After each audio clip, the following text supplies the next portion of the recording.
This one says half an amp for this particular fuse. So the 10 amp one is the main fuse. This one is your secondary fuse. So all you need to do to test this to make sure the fuse is burnt is you pull the guy out. You can actually pull the guy out. And while it is out, you want to take your multimeter. Take your multimeter, set it in the continuity mode. And if you have your multimeter in the continuity mode, if you put your leads together, it should, let's take a look here. Multimeter mode, oh, helps if I have the probes in the right place. Okay, put the probes in the right place. And it'll beep.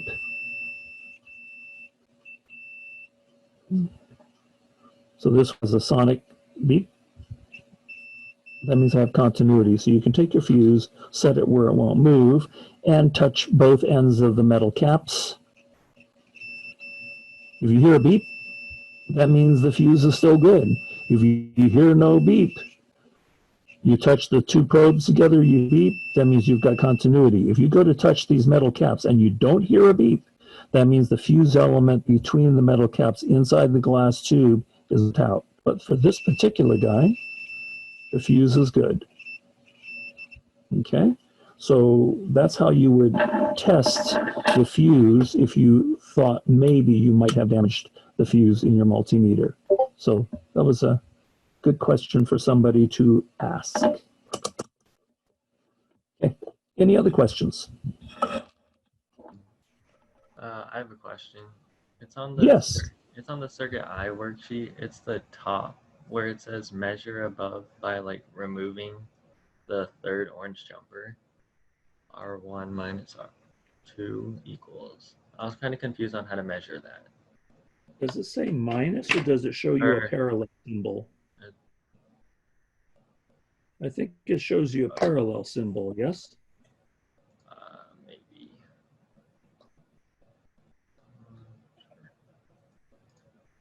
Yeah, so the circuit as it's built is normally like this. This is the circuit as it's normally built.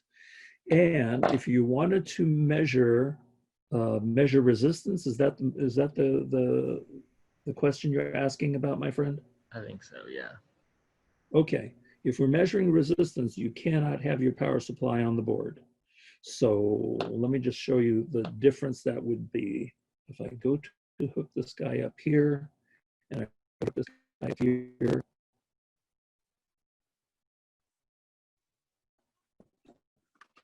and I go hook up ohmmeter function. Ohmmeter function, let's go to here, and actually I can set it to here, and go to hook up this guy here, and go to hook up this guy here. Polarity does not make it whatsoever. So right now you can see that I happen to have 58 ohms, 57.9, almost 58 ohms. When my power supply is connected, I'm going to disconnect my power supply. Does that change? By an ohm, it'll change. Sorry, okay. Professor, we can't hear you. Microphones are really having a problem. Here. All right, let's try this. Okay, so as I said, if you're trying to measure total ohms or any kind of ohms, you should not have this on the board. While this is on the board, what's my total resistance? 57.9. While I take the power supply off the board, what's my total ohms? Let this stabilize. Yeah, it varies by about an ohm and a fraction. So this is measuring at about 59.5 ohms, okay? So make sure this guy is not connected when you're measuring any ohms. So when you're trying to make a measurement of R1 parallel with R2, what do? You have to remove the third jumper. By removing the third jumper, the only things I have in parallel are R1 and R2. Does that make sense?